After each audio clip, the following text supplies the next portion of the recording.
Hello, Simon Dixon here, CEO and co-founder of BnkToTheFuture.com, and I'm here with Phil Potter, who's the Chief Strategy Officer for Bitfinex. Say hello, Phil.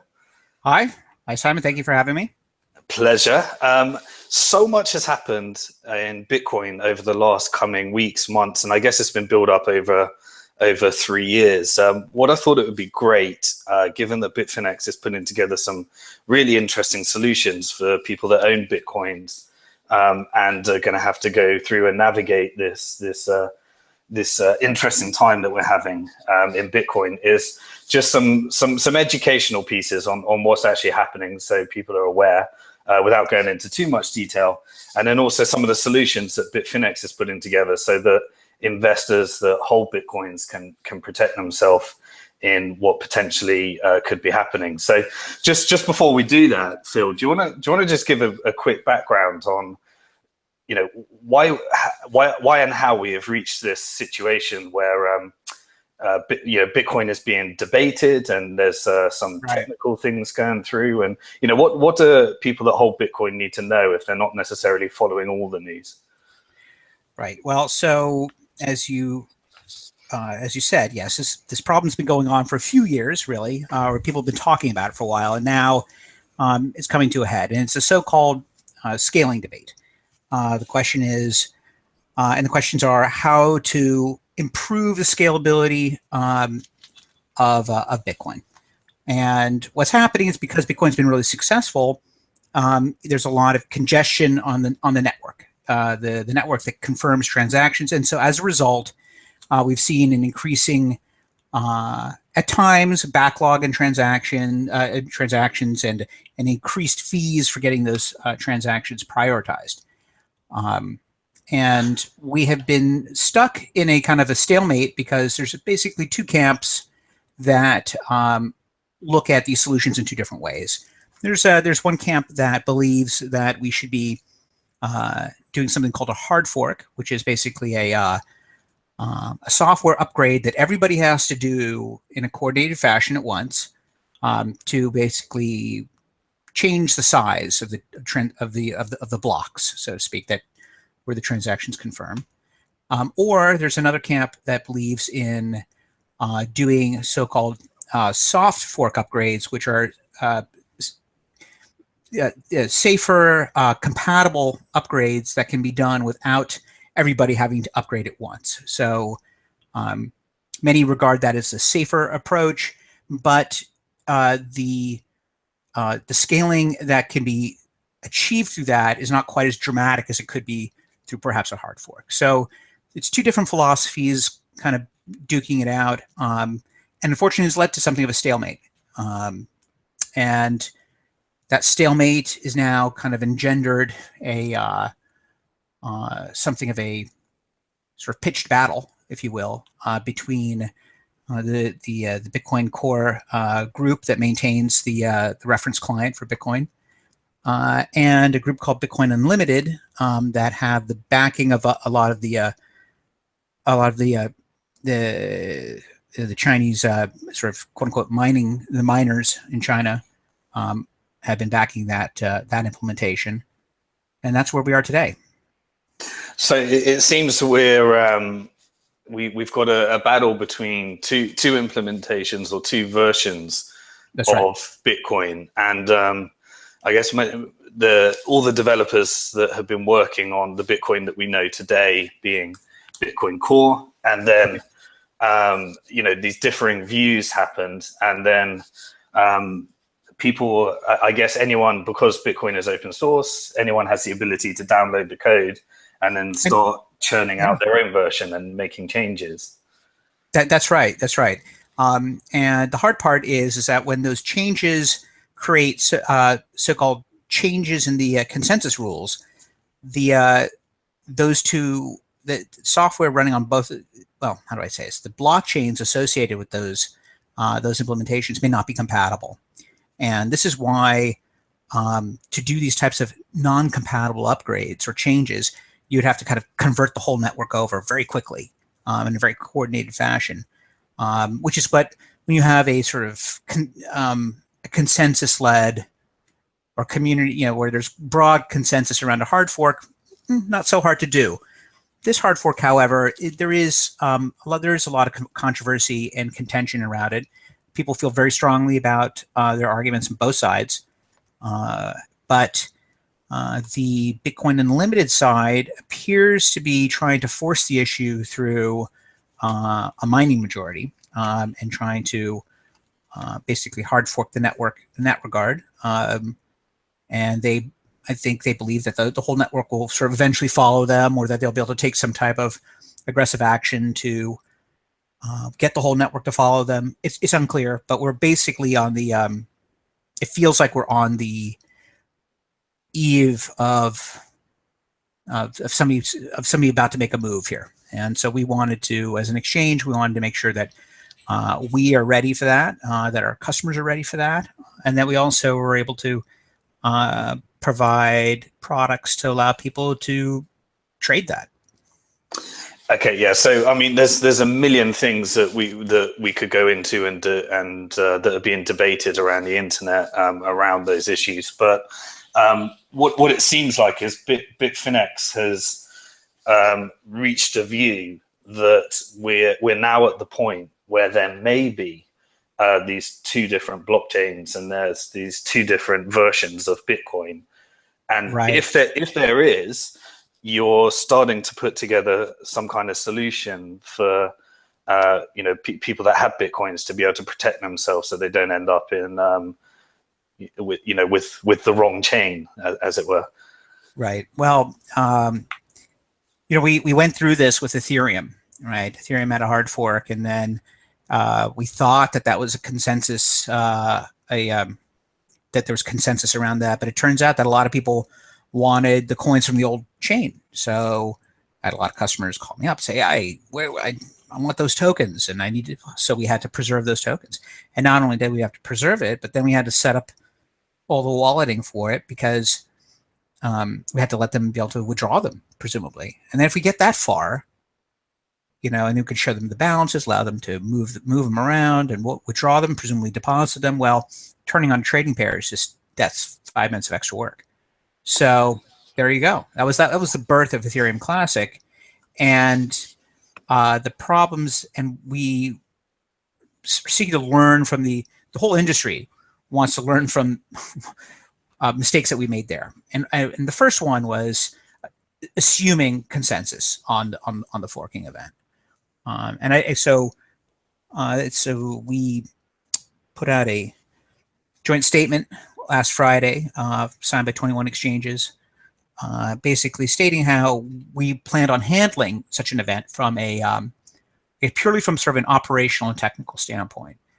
If a contentious hard fork appears on the network, that we as exchanges, and of course many of us employing leverage, have to operate continuous markets. So we have to be very careful on how we protect our customers, and also to make sure that we're able to preserve their tokens on both chains as soon as that fork occurs. And we also have to come up with procedures and policies ahead of time so that our customers know what to expect in that event. And not just us, but we want to make sure that people around Bitcoin land out there on the internet, no matter what exchange they're using, is that hopefully they're going to have a similar experience, and that other exchanges are going to adopt similar measures and protocols to handle this forking event. Okay, so we do have some history, not in Bitcoin, but in alternative coins or alternative blockchains. Right. Ethereum. Ethereum had a major event that led to a difference of opinion. One group wanted to hard fork and start a new chain, and the other wanted to remain on the old chain. Essentially, people could choose which one they wanted to store their value in. They could either go with the new fork, which it seems to have reached consensus that most people have been investing in the new fork. But there's this other community that is very passionate about not making these changes, and therefore that's built its own community. And we're now reaching the point where we've got to start thinking about that possibility happening in Bitcoin. Exactly. The mistake that we made, that all the exchanges that traded Ethereum made, is that we did not correctly anticipate the fact that there was a vocal minority, and for quite some time, I mean, the value of Ethereum Classic to Ethereum was like about 15%, got as high as 25% at one point. So you're talking about a real minority whose voice was not being heard in the hard fork debate. The Ethereum Foundation kind of took control of that. Vitalik made a decision, and and that's what happened. They did a coin vote, right? But it was like only 5 or 6% of the actual Ethereum voted, and it was like a 97% vote to fork. But that's hardly representative. But that's what it seemed like, and it was only after the fork that we started hearing from our customers, and that an OTC market sprang up for these old tokens. And then, within a few days, we Polo listed, then we did, and then Kraken, and and the rest is history. We do not want the same experience again. We want to be prepared this time. We want to make sure that we have a plan. We want to make sure that there's going to be no confusion about what the ticker symbols are going to be. We want to manage expectations as to how long it'll take for people to get the new split tokens. And I think most importantly is a exhortation to the Bitcoin Unlimited community to build in or provide or assist with developing strategies to avoid replay attacks, which is one of the things that was very crippling for the Ethereum and Ethereum Classic chains before. So so in its simplest terms, could you try and explain what the consequences of a replayer attack for someone that had Ether at the time? So the idea is that you can split your coins on. So all of a sudden there's two blockchains, and if you had any coins prior to the split, you'll have them on both chains. But you say, okay, well, I've got my BU tokens, and I've got my core tokens, or however you want to reference them. I want to spend some of my core token. I'm going to send some of those over here to another wallet that's compatible with core. But I want to keep my BU tokens over here. But if I send that, but you see, but the addresses are the same, and the signatures are valid on both networks. So if I send those core coins on the Bitcoin network, somebody could take that same transaction and then transmit it onto the Bitcoin Unlimited network, and then my coins, my BU coins, are now moving when I didn't want them to move, because somebody took a transaction that was intended for the core network and is now replayed it on the Bitcoin Unlimited network, and that transaction would be technically still valid. The only way to make them invalid is that you have to mix your coins on either side with coins that only exist, or transactions are only valid, outputs are only valid on that chain. So there'll have to be, coins mined on the chain that are not in the other chain, and you want to mix with those coins, for example, or other. I mean, there's a lot of elaborate strategies that are possible, but none that are simple and immediate. That's part of it. Now there are all kinds of things that can be done if Bitcoin Unlimited wanted to build in those protections. They're hesitant to do so because that would actually make their transactions incompatible with current SPV wallets and other things. They want to be able to take over the network, and they want as much of the existing infrastructure to kind of work with their blockchain, or at least with their transaction format. So I know it's a little complicated, but there's competing interests here. It's very politicized. I kind of want to reiterate the fact that the notice that we put out last Friday, although is interpreted as political, is really not intended to be. There are many people who signed that, many exchanges that signed that document that are openly in favor of hard forking to bigger block sizes. But it's just really an advisory that if this happens in a contentious way, we're going to have to handle it in a particular fashion. And I think that the thing that's kind of gaining some attention is is the general approach of leaving the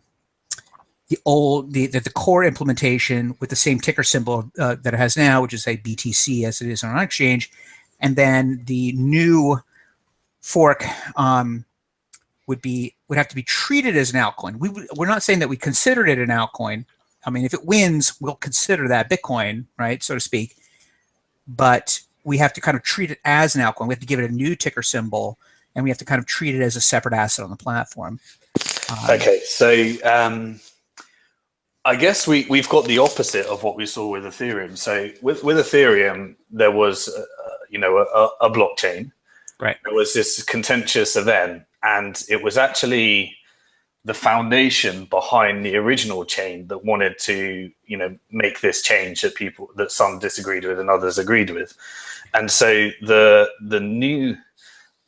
created a new chain, and that new chain became what everyone knows as Ethereum.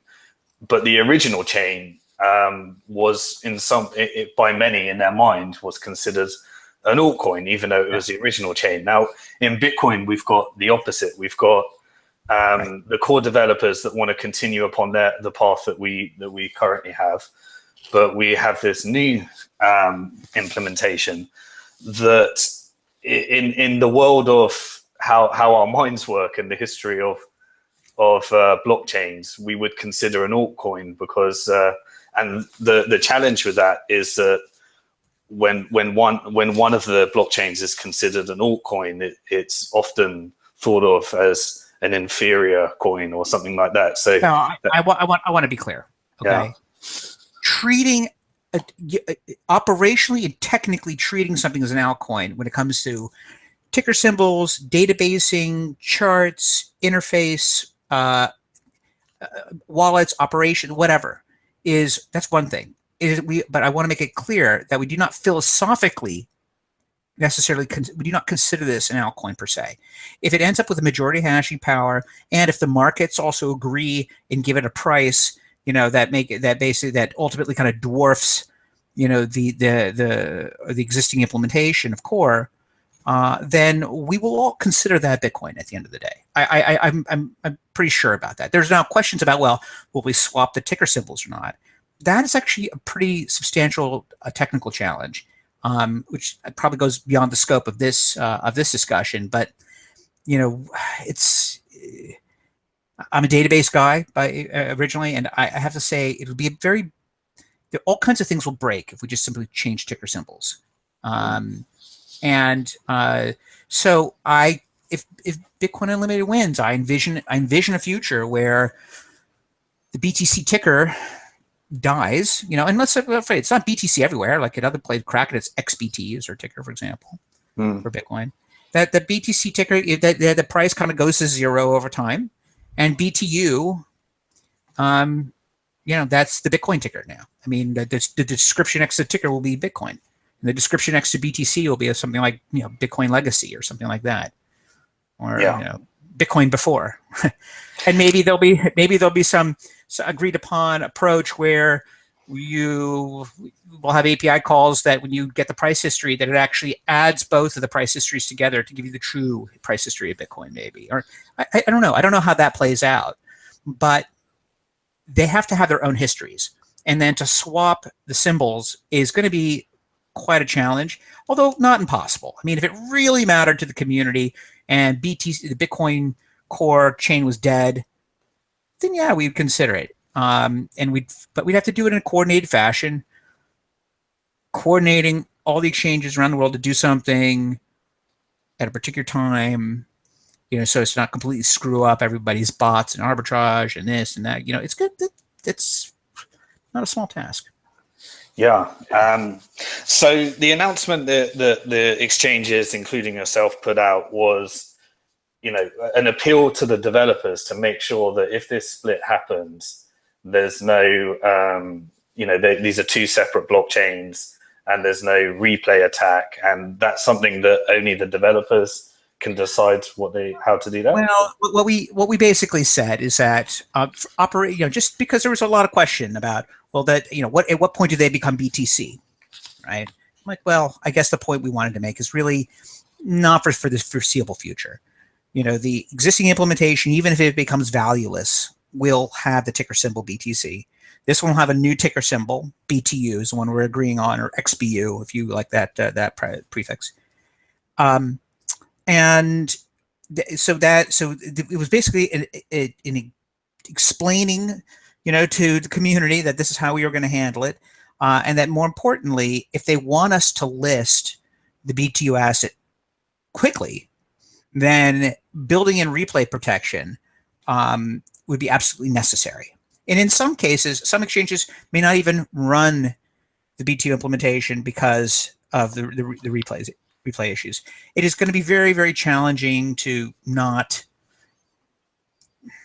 make sure that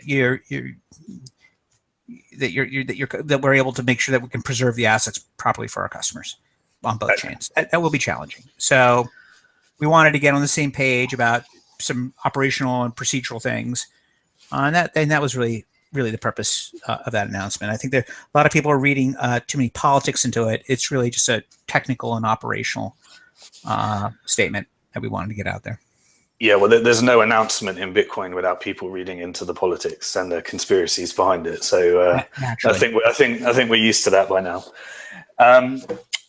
Okay, so following that announcement, Bitfinex quickly implemented something which seems quite challenging to understand. I had to read it a few times. But it was a solution that you can start working on right now in order to start developing a strategy of how you want to handle and I guess speculate on what might be coming up. Could you share a bit about what you came up with?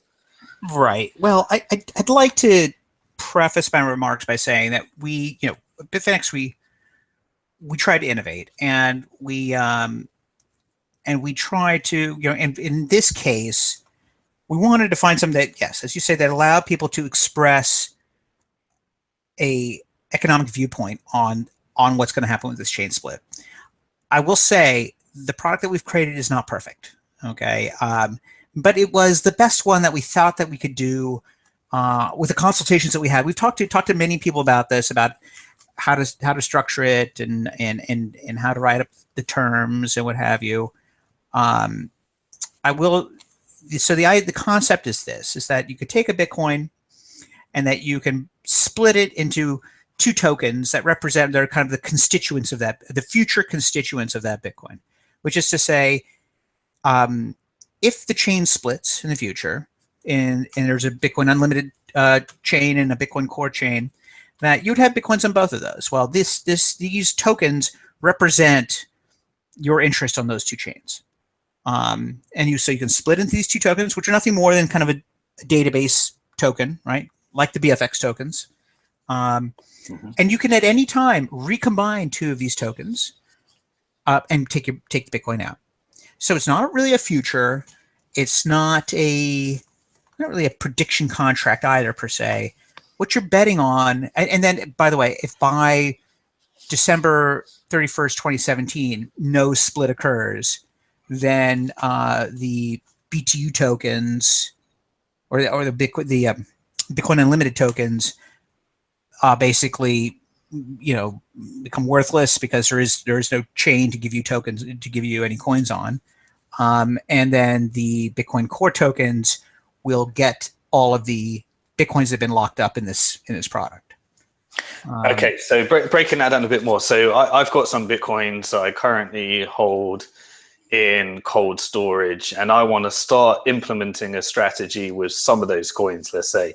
So I could send some of those Bitcoins to the exchange on Bitfinex, and there's a section where I can split these coins into two different kind of future, well, they're databases, but essentially there's a market for these two coins. They're component. In many ways, it's the present.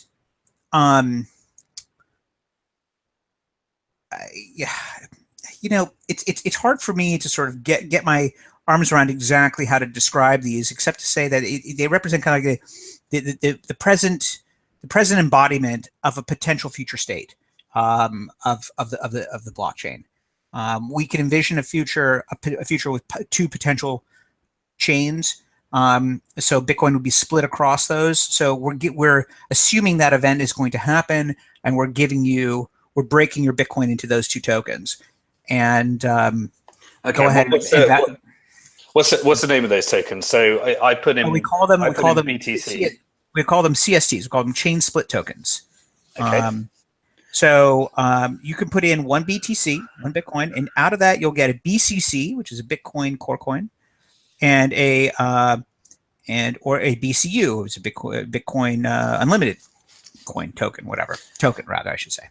Okay, and so it's designed to have kind of two properties. Firstly, the ability for you to go straight back to Bitcoin at any time. Is that correct?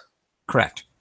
Okay, so you're leaving your coins at the exchange. You're then putting them in cold storage, and then you're creating these new representations that are trading on a market that is designed for the traders on Bitfinex to battle it out. And in a sense, it's designed the higher the price, the more likely that implementation is going to be, or is that correct? Well, I think there's two things that the reason why the product is somewhat imperfect, and I'm the first to admit it, is because it's really there's two signaling mechanisms kind of tied into one, and the first one is whether or not the fork will happen at all.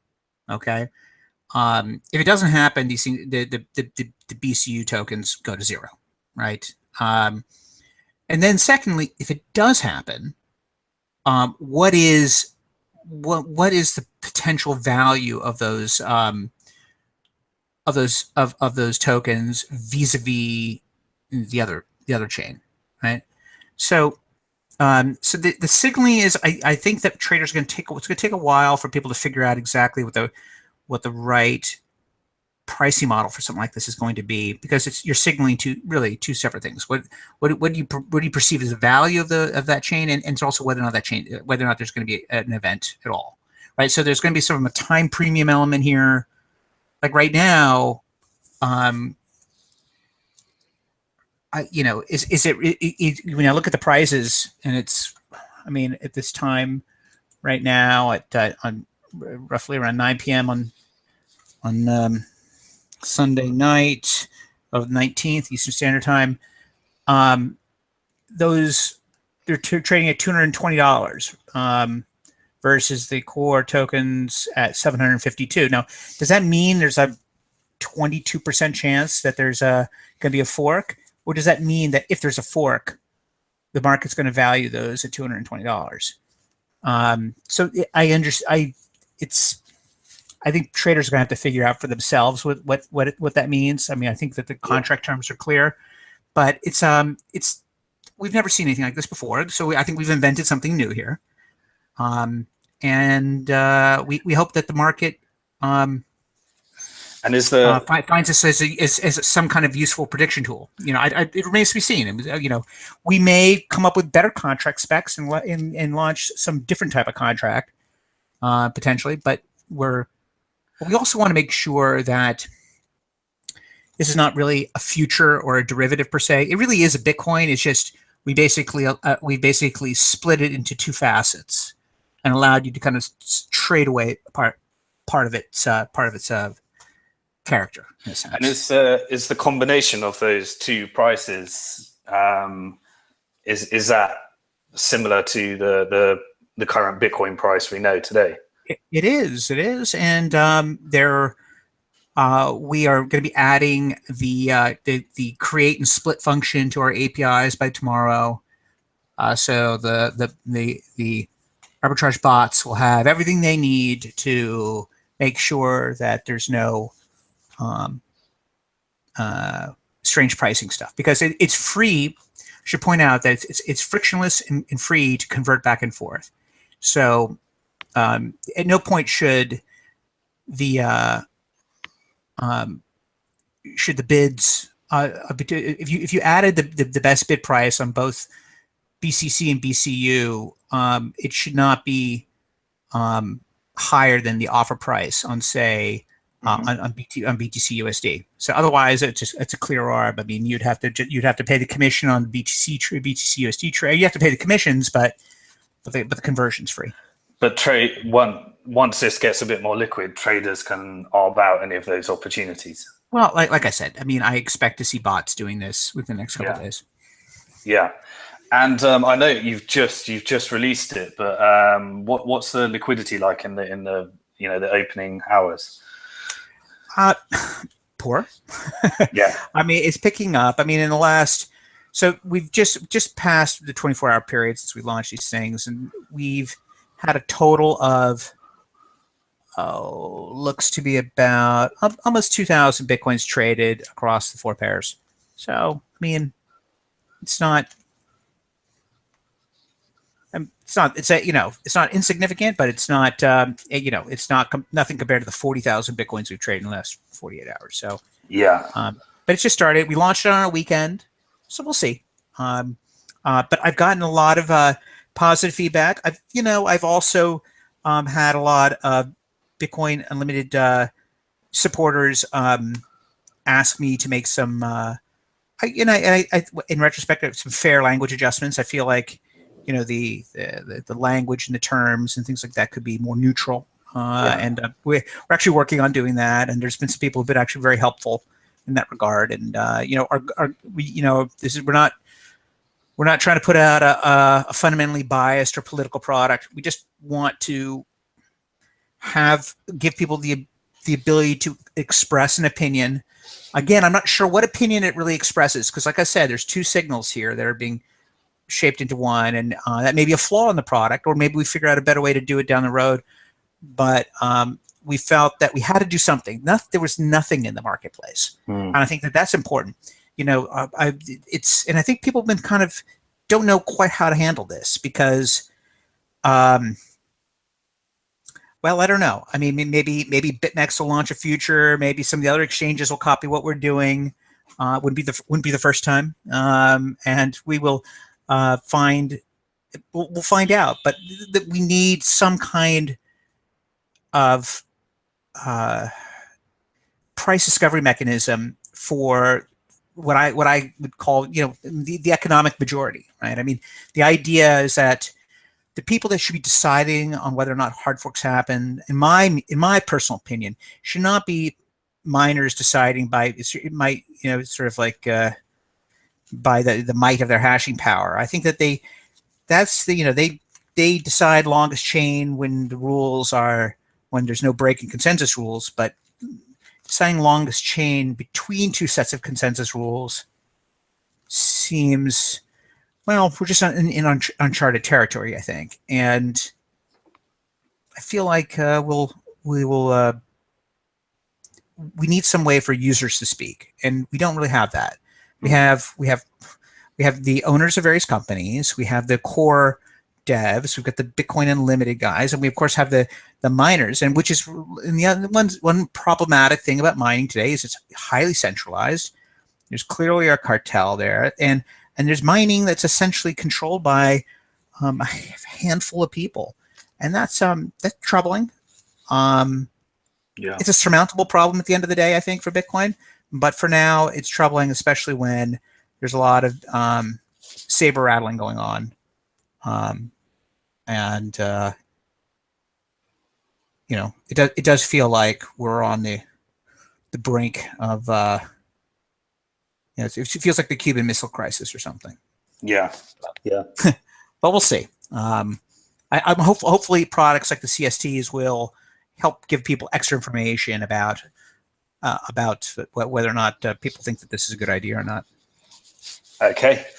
And I guess one final point before we move on is is this just a tool for people that kind of want to have an additional speculative opportunity, or is this something that the passive Bitcoin investors should be splitting and preparing for, or is it more of a tool for the speculators? It's for either speculating or hedging, rather, I should say. If if you're pretty sure that Bitcoin Unlimited is the future, it's not. You can come in. Yes, you can take Bitcoins and come and just buy Bitcoin Unlimited tokens. Sure. Or you could split your coins and sell the core side. So I guess it's 6 of one, half a dozen of the other. But you could do the opposite. I would say for the average user out there, you need to realize one important thing.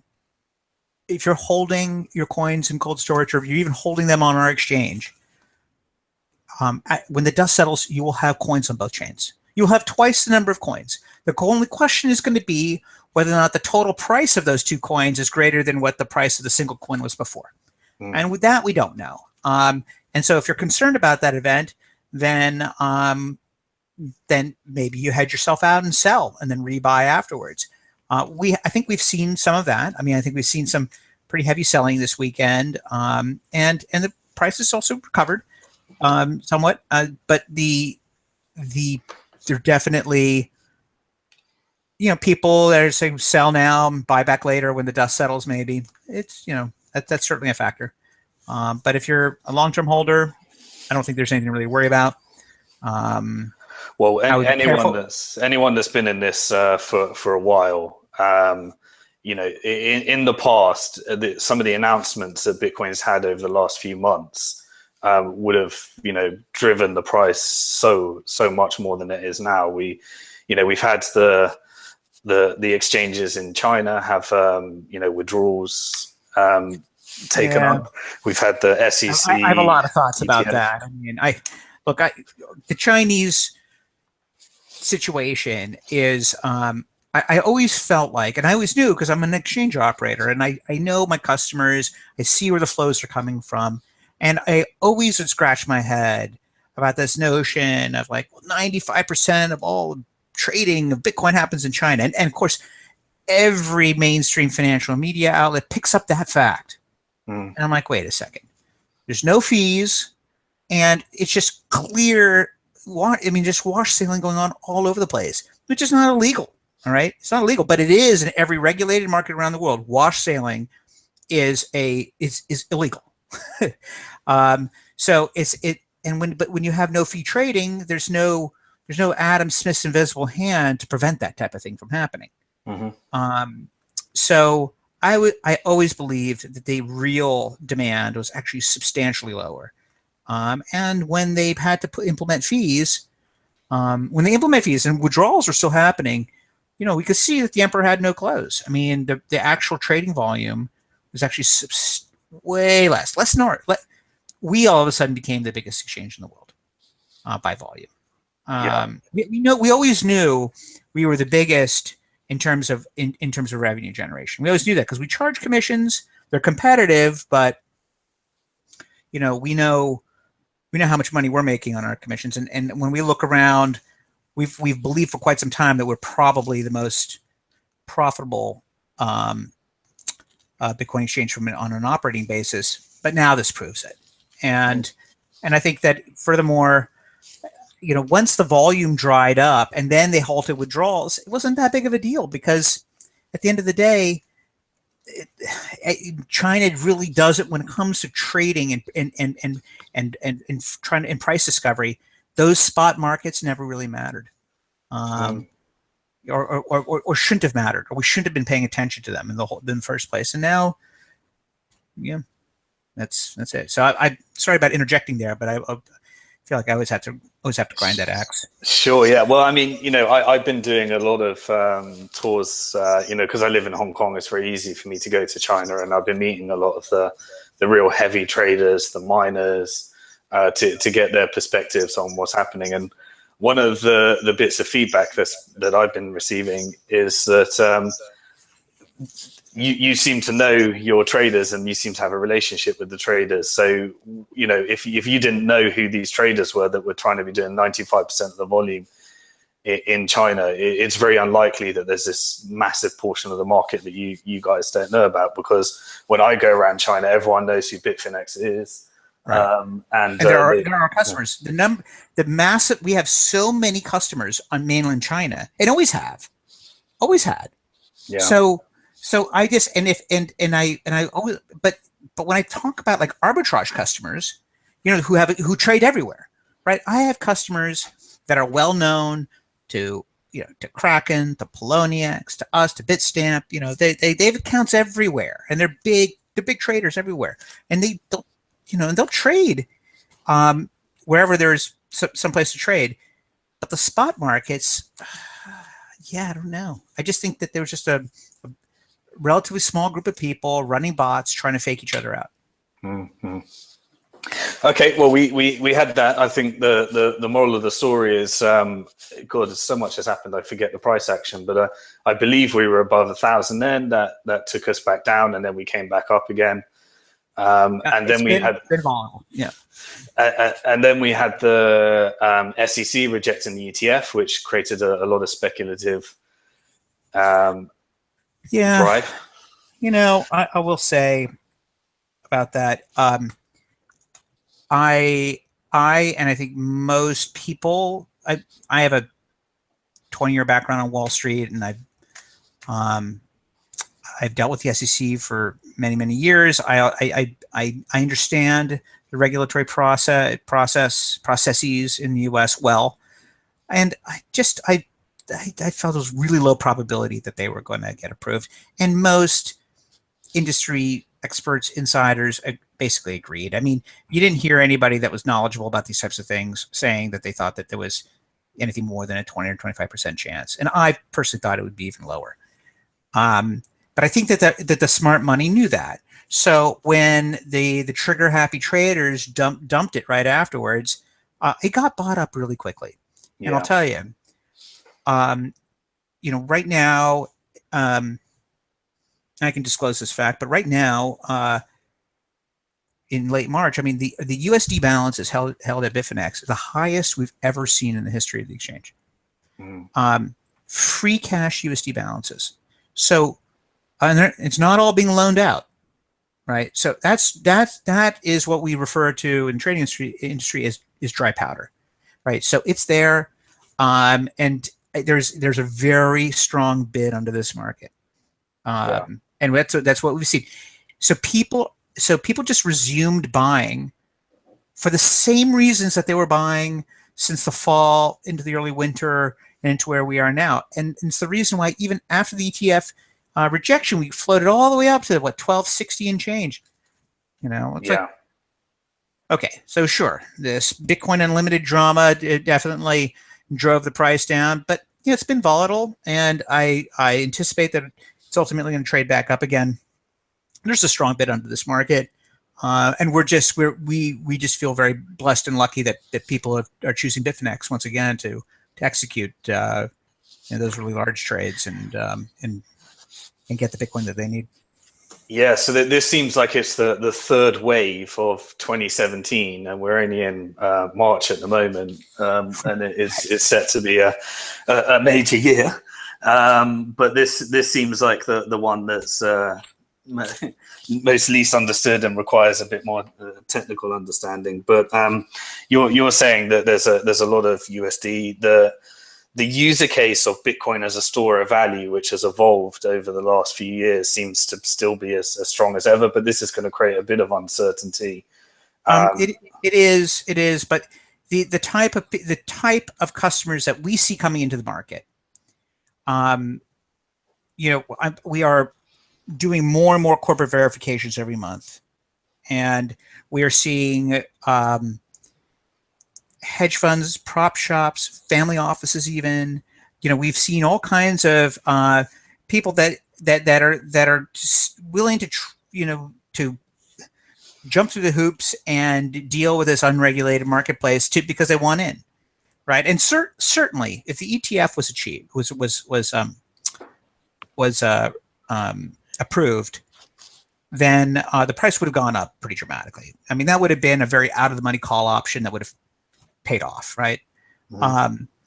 That didn't happen, and the reason why that would have gone up is because then so many of these people that been sniffing around Bitcoin are investors, people who could only invest, whose investment charters only allow them to invest in listed securities or what have you. All these people would have a way to buy Bitcoin. Now they don't. right? So Yeah. so they but they're coming to, we're seeing these people, right? And they're coming through, and they don't come in for $100,000. Yeah. You know, they come in for $1 million plus, 5 million, 10 million. You know, so they're, because when you're starting, when you're, yeah, I mean, for many portfolio managers, they're not even going to think about an allocation to Bitcoin unless they're thinking about $5 or $10 million. And are they doing that with you OTC or on exchange? So we see both. So we in the fall launched our OTC desk. We hired a gentleman named Bill Brandeis, who Sorry for those that don't know the jargon. OTC is over the counter, which means that you put together a buyer and a seller off the actual order book. Right, exactly. And so we hired a gentleman who Bill Brandeis is over 20 years experience trader on Wall Street, and actually was an OTC Bitcoin trader for 3 years with an Australian listed company, Digital BTC, that was doing mining and the like, but has since fallen in hard times.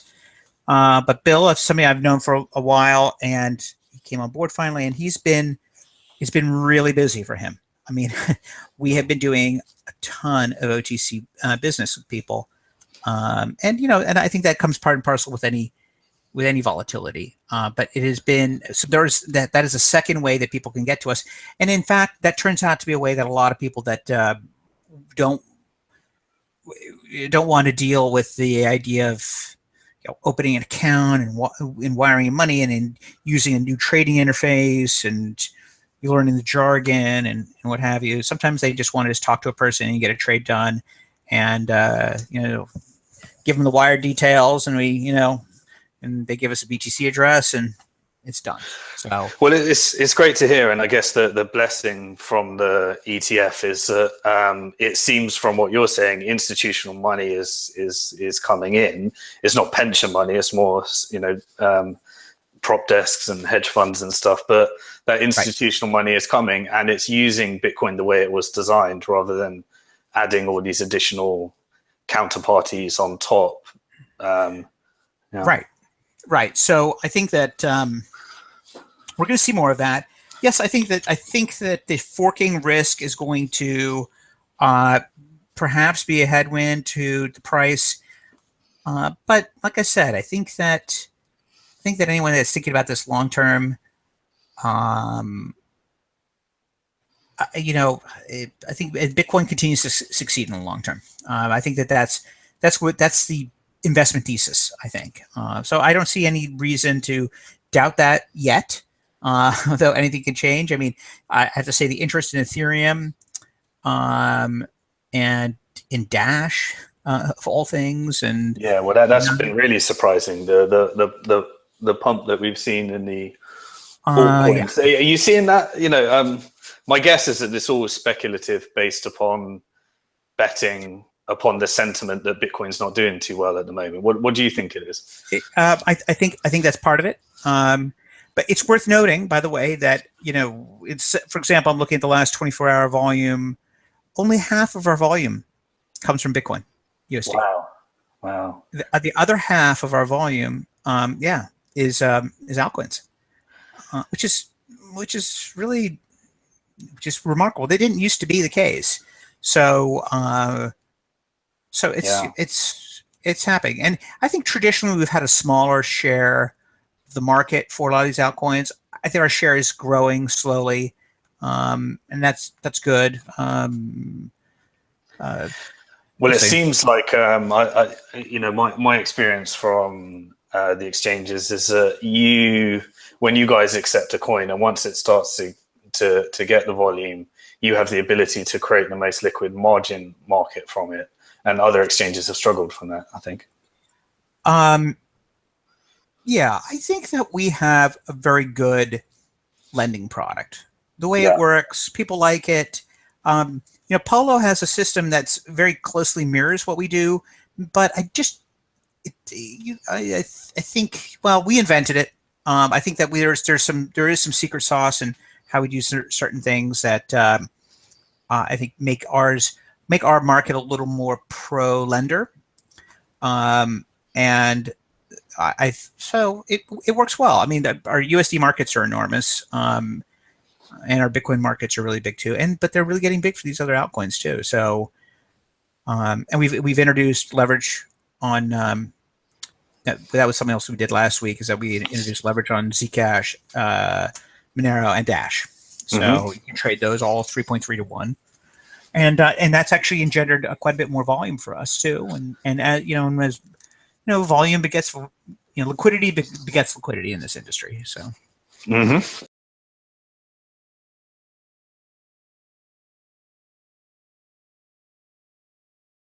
In February 2014, Bitcoin exchange Mt. Gox suspended trading, announcing that 850,000 Bitcoins were stolen from their exchange. At today's market value, that's over $900 million in value.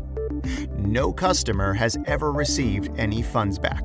However, plenty of lawyers, accountants, auditors, and court officials have been paid as they chose to follow traditional liquidation proceedings.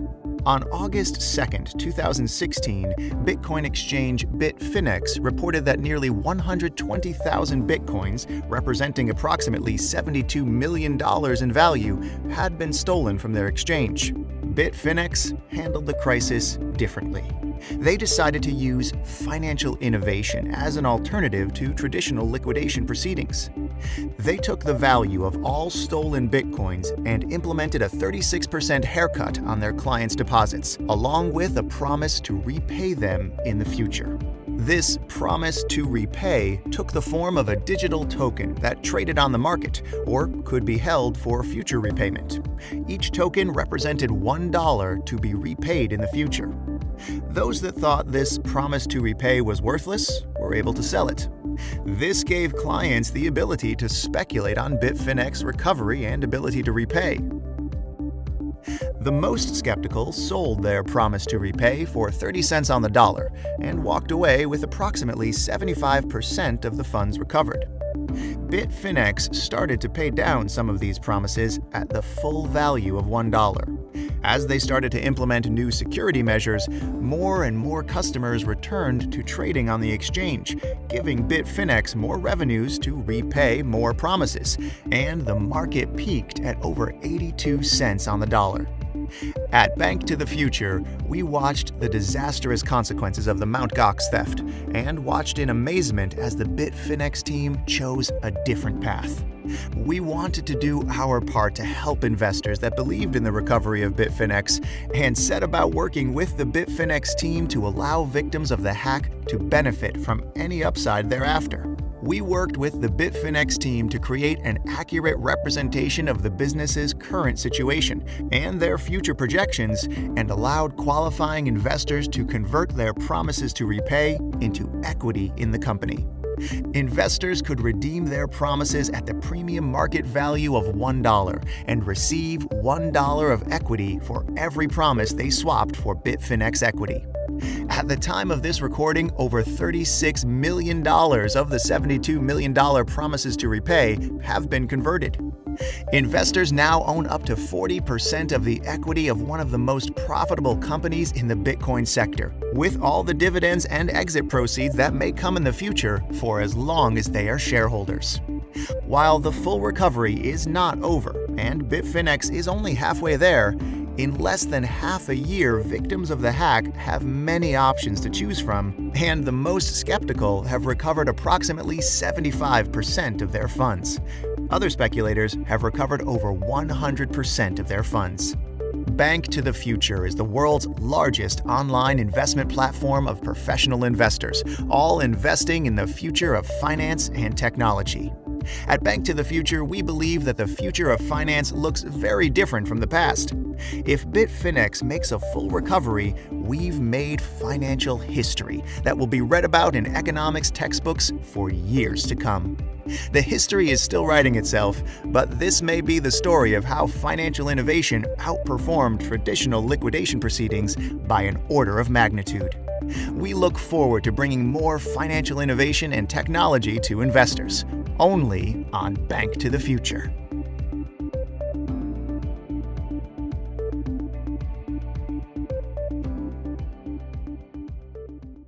Okay, all right. Well, the final thing I wanted to go through, Phil, because you're very generously giving us some of your time on a Sunday. It's Monday for me here in Hong Kong, so I'm during the, for the you, normal Simon, hours. anytime. Okay, so what's happening on the 2nd of August? What's happening on the 31st of March? And why are those significant dates for the goals of what Bitfinex has achieved since the 2nd of August 2016?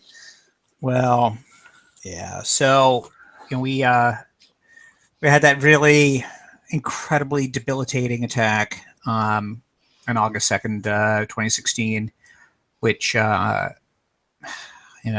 it's but one of the most difficult professional challenge, of my almost 25-year career. And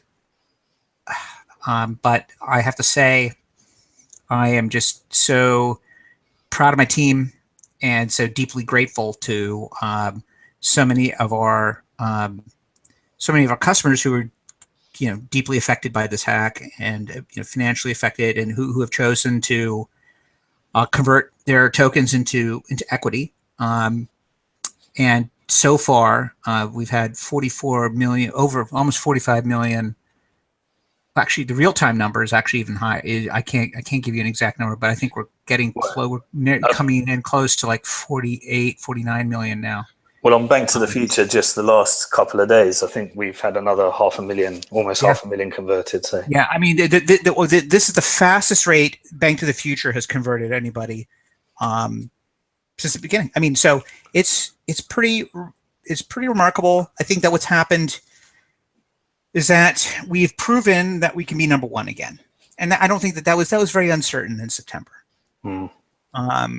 We've proven that we can do it. More importantly, we also have proven not only that we can garner the market share, but we garnered it through doing what we do best, and that is we have the best matching engine in the industry. We have the best trading interface in the industry. There are many people that are very begrudgingly coming back to us. I do not begrudge them that sentiment. They have every right to feel the way they do.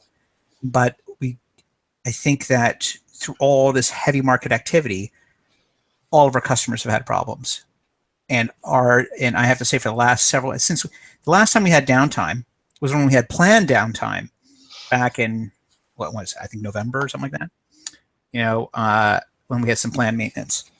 So since then, the platform has really performed. I mean, through the ETF announcement, we traded some like 40,000 Bitcoins in like a 15-minute period or some crazy number like that, if I'm not mistaken. Wow. And the platform performed really smoothly. Everybody else crapped out.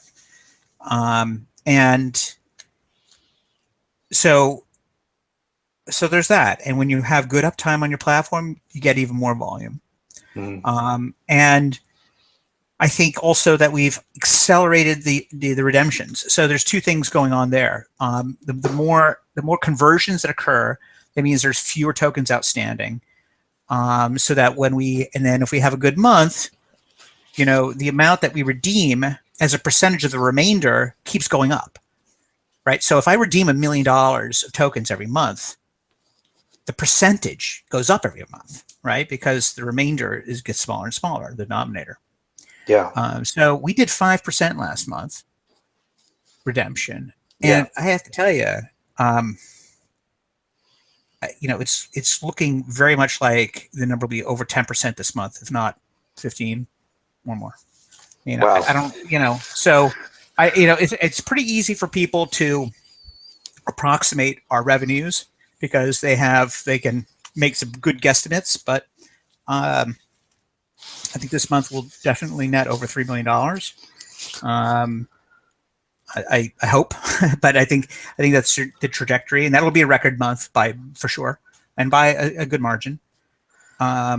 And so that's going to continue to go toward redeeming BFX token holders, and more importantly, this month represents the last month where people can convert at the ratio of one BFX token to one share. We're changing that ratio. Do you want to give us the overall numbers? So we're approaching 45 million converted. The original issuance was approximately 72 million. I think the original issuance is higher. I think it's like 78. I think was the total issuance there because we had to take additional reserves against the potential legal issues. Yeah, we still hold substantial reserves. So I just to take note, we still hold something like close to 10 million in reserves. So when we have 24 million tokens outstanding, we have 10 of those covered already, in a sense. So the gap is actually really small. How much has actually been redeemed then? So I think that now on a real-time basis, we're down to we've done another 4 million or so this month, or 405 million so far, including you guys. Yeah. Of conversions. So I think that right now we're probably under the 20 million mark. So there's only approximately 20 million tokens remaining. Right. The key deadline that's coming up is on the 31st of March at midnight UTC. The valuation's going to change. So what does that exactly mean? It means that rather than one BFX being $1 of equity in Bitfinex, it's going to change. Yes. So if you're converting after March 31st, you will, if you're converting 1,000 BFX, instead of getting 1,000 shares, you only get 800 shares. And that implies a price of, say, $1.25 for a share instead of $1. And we're doing that for a couple of reasons. One, we feel that the value of the business is going up. We're executing. We have we regained our place in the market, our place in the marketplace, and well, you better not regain, because before the Chinese exchanges were perceived to be way ahead, but now we've got the real volume. Okay, on a global basis, yes, on a global basis, we're number one, and that's very satisfying. Oh, well, let me correct that. There's a bunch of Japanese exchanges now offering zero fee. Mm-hmm. But nonetheless, I think that this episode with China has woken people's eyes to the notion that those that the zero fee exchanges are not going to drive the price anymore. Mm-hmm. I think is the point. So there's that, but also with our percentage of the USD volume has been. Our position's been kind of been solidified. We're generally over 40% of the total market in USD. Right now, in the last 24 hours, we're 46%. Over the weekend, we were basically over 50% most of the weekend through all that heavy volume. And that's the number we look at when we talk about market share. Yeah. And it seems a big competitor is people. Well, not traders, but people doing this, just meeting face to face. Those types of the other exchanges, I guess they call. Like local Bitcoins.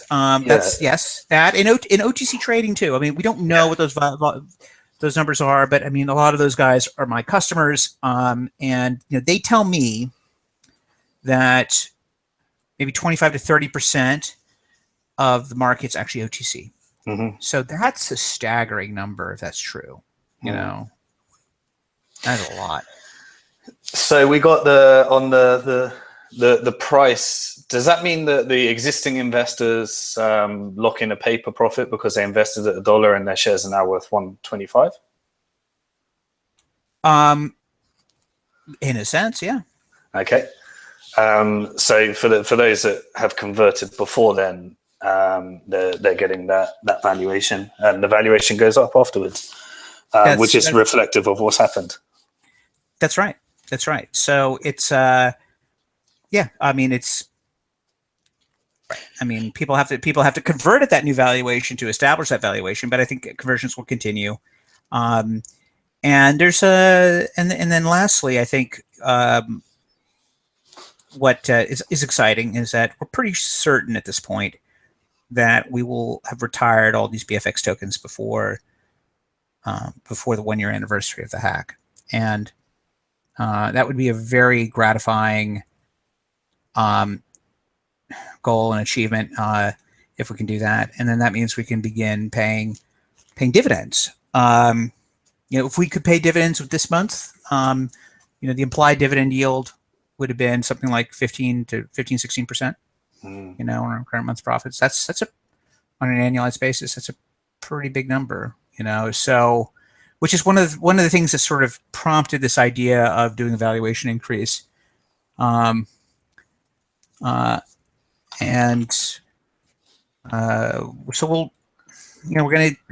gonna continue plugging away. It's not over yet, but we may actually suspend conversions if we get to a point where we're close enough, where with our reserves combined with monthly profitability that we feel like we're going to be able to close the remainder gap before August. Then we may just stop any further dilution to our shareholders.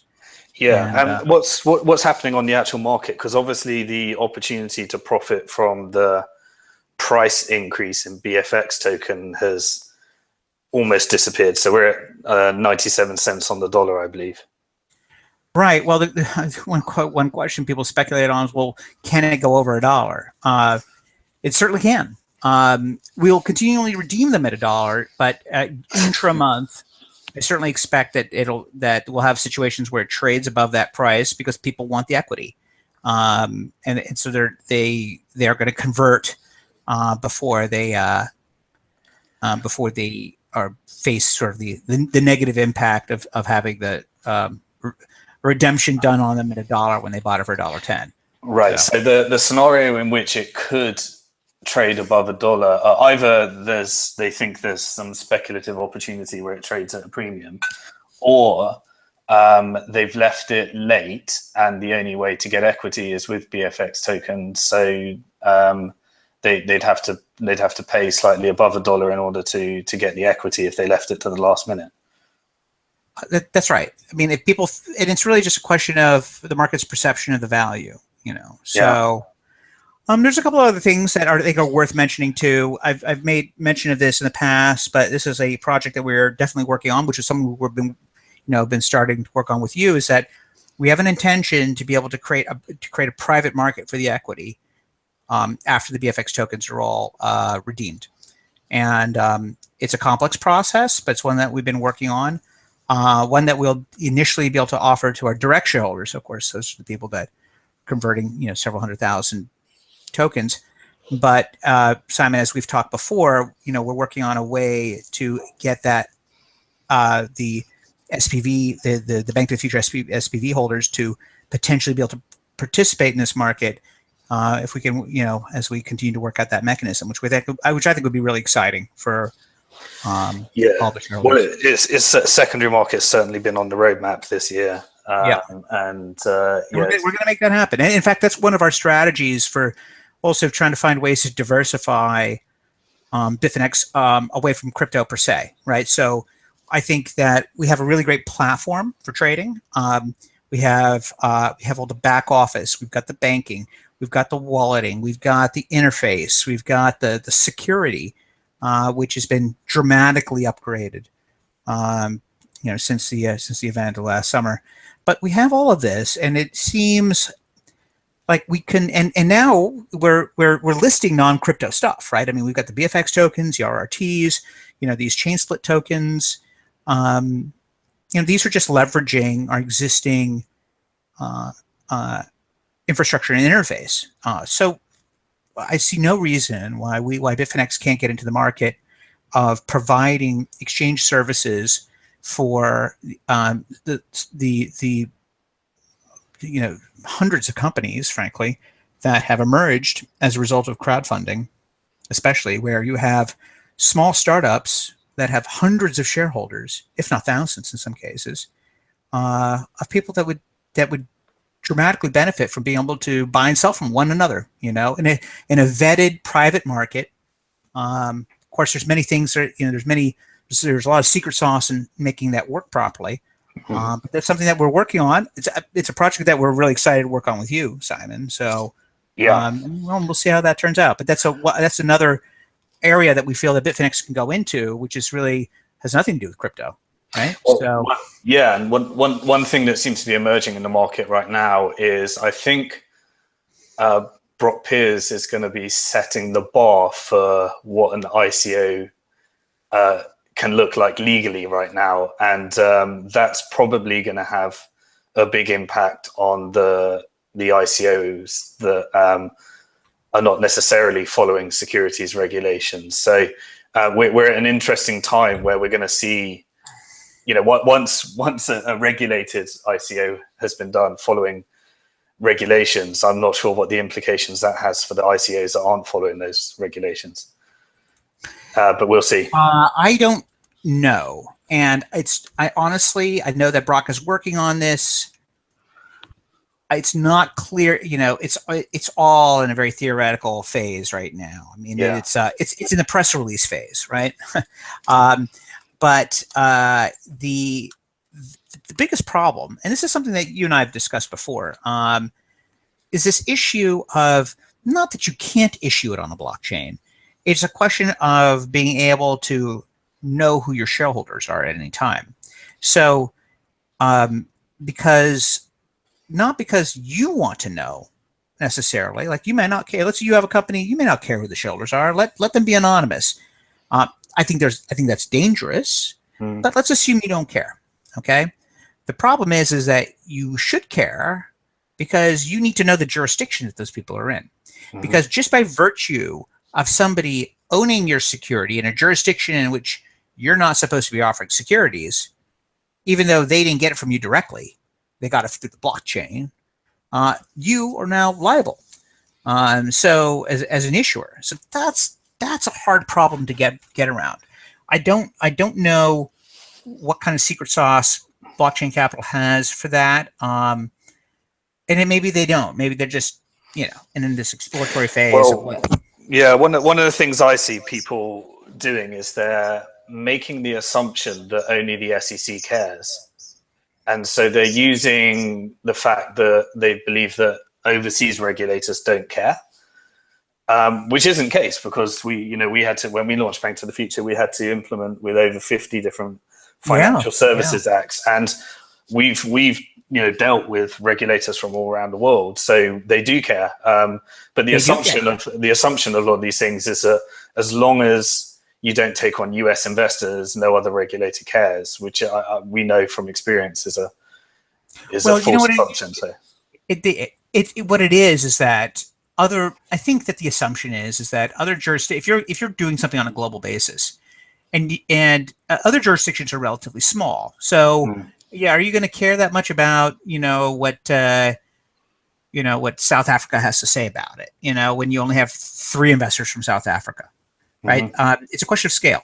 Right. But then when you happen to have a lot of people from the US, well, that becomes a problem. And the SEC cares. And they're very they have a very broad view of jurisdiction. Right. So, and that's a problem. But I think at the end of the day, the question of whether or not a company like Blockchain Capital can issue shares basically to blockchain tokens to its LP holders, and then somehow let those LP holders just sell them to anyone they want, I don't think that works, at all. But I don't know, maybe they've stumbled onto a solution, or maybe they've got some type of KYC element that they're adding to the process. I don't know. And once you add that, you kind of take away the whole reason to tokenize, because then a centralized database can be somewhat more efficient, and you can use the blockchain to kind of notarize it if you wanted. But right. If people can't freely transfer from one to the other anonymously, then you got to question what's the point in the tokenization. Well, I think that there is one approach that I think might be interesting, and that is the idea of using some kind of centralized authority for digital identification. So, like, there's a company like Netkey, for example, a company that we're investors in. And they're looking to basically do that. Basically, digital blockchain ID system. And with something like that, you could have a situation where you could have an asset which you can transfer, but only transfer. You could transfer it to somebody anonymously. They just have to have a valid, say, net key identification token. So I don't know who they are, but these guys know who they are, and these guys are certifying that they're accredited investors, for example. So the question is like, well, they have to be accredited, and I, as the issuer, may not have to know who they are, but I just need to know that they're allowed to own my stock, right? So there may be these other sort of decentralized solutions there that are still kind of affect fungibility on some level. Like you have to be in the club to be able to buy and sell it, but that's basically what we have today. And blockchain solutions like that there could be the opportunity to make it a bit more decentralized, a bit more efficient. But I'm with you, Simon. I think that there's so many. Everybody wants to put a blockchain on everything, where sometimes just centralized database is more efficient, better, and frankly, less prone to potential problems. Right? I mean, transaction finality in the securities industry could be a problem. Yeah, and I'm not sure people want the ability to have to secure the private key for their own stock and give a hacker the ability to steal it. Exactly. Bearer share companies, not only have they fallen out of favor from the standpoint that they're shady, but they're just, it's not very secure. Oftentimes. So. Okay, Phil, we've covered a lot of ground. I'm gonna let you enjoy your Sunday. There is actually one more subject I'd like you to get your perspective on. Well, there's two, but we'll see if we can fit. But the first was, I understand that there's been a few tweets from Chris Ellis, who I believe you've been working with to try and get some more information and updates out there, and as someone that's respected in the community. And the second thing is, what would you say? I get these tweets all the time because we've invested in exchanges from people that are saying exchanges are horrible. There's no future for them. The future is decentralized. What would you say to that? Okay, first, just to address Chris Ellis. Chris, we brought Chris on really as we wanted to bring on a set of outside eyes on what we were doing, because there's a lot of people who are very sort of critical of Bitfinex. A lot of people think like the hack's an inside job or this or that. I can't really talk about the hack that much. It is an ongoing investigation. There is some material that we have. We're not sure what we can and can't share, or should or shouldn't share, and so we wanted to bring in somebody else to help us sift through that. And somebody like Chris, who's got an investigative journalism background, he's very bright, he's tenacious, and we have an open agreement with him where he sits in on all of our meetings. He has total access, and he's free to discuss anything that he finds with the outside, so long as it's not like a trade secret. Which I think is a very brave move, because Chris is. He's somebody that's built a reputation for saying what he believes as opposed to what he's right. And for anybody that has any doubt about the nature of our relationship with him, it is he has a very open relationship. I mean, the only thing that we ask him not to reveal is anything that's really trade secrets, that he may be exposed to. But we've given him all the stuff, and we're just saying, look, you figure out how to communicate this to the public in a way in which answers questions rather than creates more of questions. And what I'm referring to is that it's an ongoing investigation. So there are other things that we're trying to understand and figure out. We're working with law enforcement. There's other things. It's ongoing, and so I wish it was like Shapeshift where they caught the guy, or Bitstamp, they were able to pinpoint the exact attack vector, but they didn't put it out a report until 7 months afterwards, which is about where we are now, So we're working toward that, and we basically, Chris is sort of spearheading that specific effort. So we've given him carte blanche to do whatever he feels is necessary, and it's actually been a really great experience, because we are always fearful that we can become insular, that we're inside our own little bubble, and it's really refreshing to have a critical outsider around us in our midst all the time. So it's Mm-hmm. been a good experience, I have to say. Chris is a super bright guy, and it's great to have his input and perspective. So Okay, and that was yes. Is Bitfinex going to be disrupted by decentralized? No. Okay. Why not? Because decentralized exchanges don't offer the ability to have a price time priority order book. You know, you need a decentralized exchange may be fine for the occasional trade, right? Where somebody wants to buy this and sell that, and certainly we have, you know, we're involved with the Tether project, by the way, which is creating, which is basically blockchain dollars, Mm-hmm. which, by the way, there's now $44 million in Tether tokens floating around out there, which is a staggering number. Yeah, and that number keeps going up. And so with the Omni protocol, you could use those and do a decentralized exchange of Bitcoin or made safe, or but Bitcoin to Tether, it's doable, but it's just not efficient because you have to lock it in on the blockchain. Okay, next question is like, what if I use a fast blockchain like Ethereum? Okay, well, yes, you could, but you need to really have this sort of central limit order book where, I guess, for proper price discovery, you need a central custodian.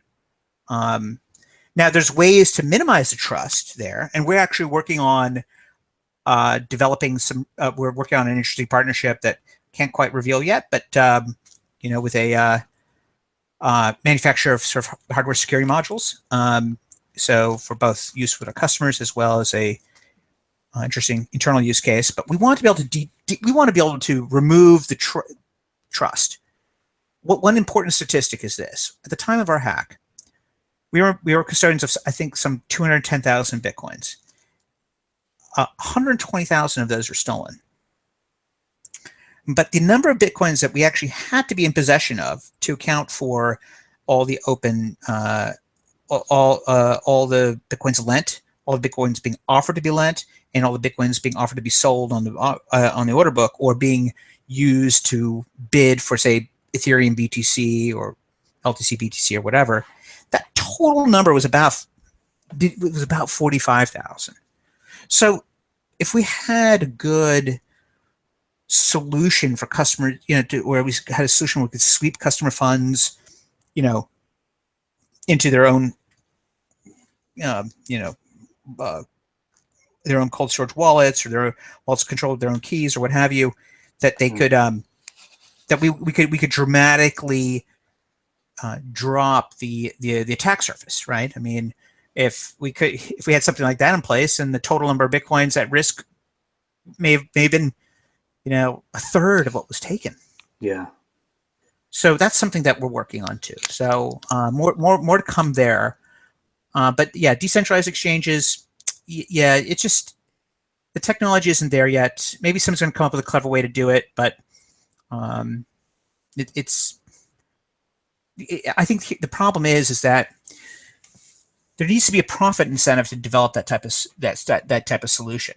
Mm-hmm. And if the whole idea of making something decentralized is that there is no centralized person providing the system, then no one's going to develop the technology to make it happen if they have no reason to profit from it. So it's not that decentralized exchanges aren't possible. It's that there's no economic model that incentivizes their creation. Interesting. And I think you've said on a number of occasions that you think exchanges, they seem like they're just technology, but you're saying it's a relationship business. Oh, well, so this is something that my partner Giancarlo and John Lee and I we talk a lot about this, and it's something that we believe in. So when we look at ourselves as a management team, all right, I'm 45, and I'm the youngest of that trio by many years, and so we are all very experienced entrepreneurs. We've been around the block many times, and we all come from kind of different businesses. But one thing is clear: all the businesses we've ever been in, it's all about relationships. your business, you are nothing without your customers.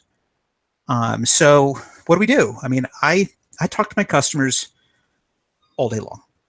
That's what I do. That's what Giancarlo does. That's what JL does. And we're all, JL's in Hong Kong / Taiwan. Giancarlo's in Europe.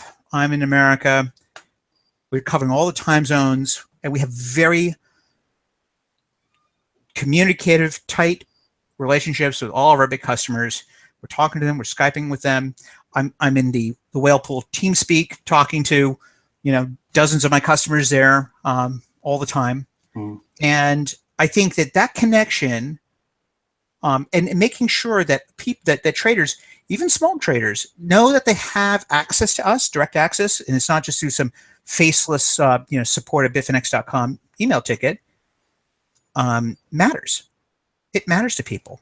And now that we've added Bill Brindise to our team, who's been doing a great job on the OTC side, that's just another way for our customers to be kind of constantly talking to us. And in uncertain times like this, that matters. People want to feel comfortable, one, with the exchange that they're dealing with. They want to be able to get some color on what's going on in the markets. They just want to be able to talk to somebody that to even validate what they're doing.